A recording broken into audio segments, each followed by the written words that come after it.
তো হ্যালো বন্ধুগণ, আশা করি আপনারা সবাই ভালো আছেন। তো শ্রানা কালেকশনের পক্ষ থেকে সবাইকে জানাই স্বাগতম। তো বন্ধুগণ, আজকে আমি 2 পাল্লা একটি মেন গেট তৈরির ভিডিও আপনাদের সঙ্গে শেয়ার করছি। তো অর্ধেকটা রয়েছে প্লেন সিট আর অর্ধেকটা রয়েছে গ্রিলের। তাই চলুন পুরো ভিডিওটি দেখুন, আশা করি সবারই ভালো লাগবে।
তো বন্ধুগণ, এই দরজাটির হাফ সিট আর হাফ গ্রিলের ডিজাইন দিয়ে দরজা তৈরির ভিডিওটি আপনাদের কেমন লাগলো সেটা অবশ্যই কমেন্ট বক্সে কমেন্ট করে জানাবেন, আর লাইক শেয়ারও করবেন।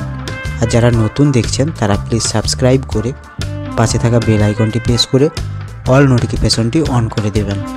আর যারা ফেসবুক থেকে দেখছেন তারা প্লিজ পেজটিকে ফলো করে নেবেন। তো চলুন, সবাই ভালো থাকবেন, সুস্থ থাকবেন। দেখা হচ্ছে পরের এরকমই ইন্টারেস্টিং ভিডিও নিয়ে।